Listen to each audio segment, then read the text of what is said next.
public places and things. And then after I retired, after having worked just about all my life, even when I was in junior high school, out working, And so, well, Vera, you don't have to work. Well, now, what am I going to do? So my sister has some nephews who live in the Phoenix, Arizona area. Well, anyway, they live out there, and they would say, and not only them, my nephews, their wives, Auntie Vera, you don't like us. You don't come out here to see us. So I said, that's what I'll do. So I went out to the Arizona area. I stayed 6 weeks to be exact. And like a dummy, I went on the train. What happened is the day I would have gone back to work had I not retired, my mother fell with a stroke. Oh my! And it was a big one.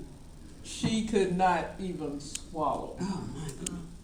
They had to feed her through a feeding tube. And you know how you talk through the years of your family, what you like and what you don't like and all of that. So my sister and I knew that she would prefer to be at home rather than in a facility. Oh yeah. So my sister was a nurse. She retired from her job before I did. She said, well, let's try to do it at home. And at that time, she was living right next door to me. About 5 or 6 steps away from my house to her house. So anyway, she took care of the medical, all of the meds, and I took the financials. And we kept her at home. And of course, as I said, it was a big one. We had to get hospice since we didn't want to institutionalize her. We had to have help, and they gave us hospice. I'll never forget one experience one day. They told me how to use the Hoyer lift, to take her out of the bed and change the bed and all that. But I'm going to be hard-headed. So this day I said, I can do this. And I was there alone. No. And the next thing I knew, I was on the floor. Yeah. My mama was one way and the Hoyer lift.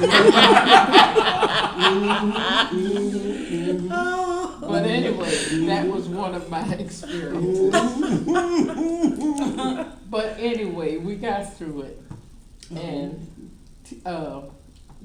6-8 months later, she passed away.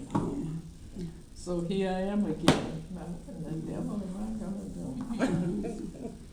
So there came a letter, a newspaper article. I can't remember which it was now. It said they wanted somebody. City is looking for somebody to work a board of members for the city historic preservation board. Okay. I said, okay, I'll do this. I looked at the date. The deadline was the date that I read this. No.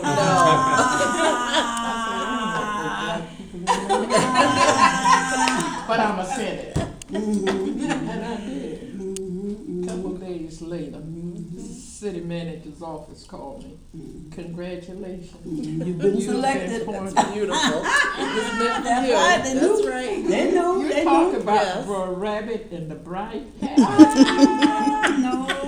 Because I got a chance to prove some of that other stuff that I had not been hearing or had heard or this, that, and the other. When I was taught in the colored school. That's right. Then when I got down there among the whites, they telling me something else. I just read Sarah Creech Smith. She was where I met her. Became friends with her. You know, she and Zora Neale Hurston. Oh yes. And her niece is still Frances Borg.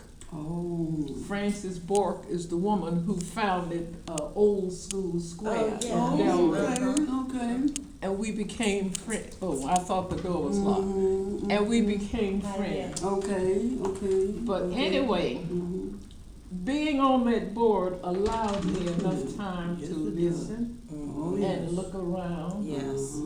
Mhm. So they were telling me about the first school in Delray Beach was Old School Square. I couldn't deny that because I grew up in Delray. I knew that. But then the first teacher was a Miss Deepagori from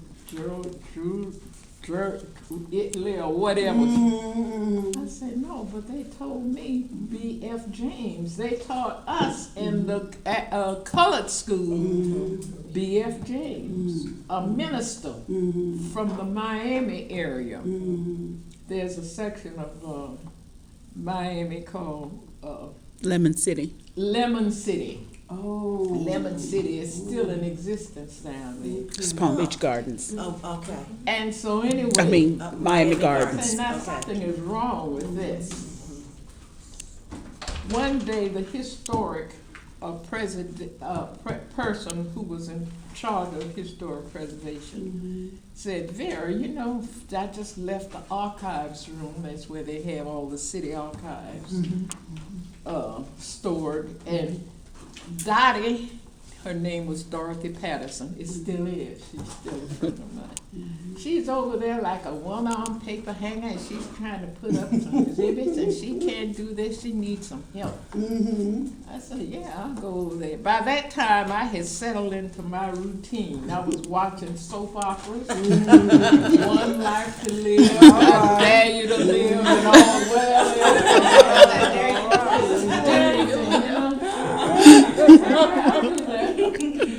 So I went over there.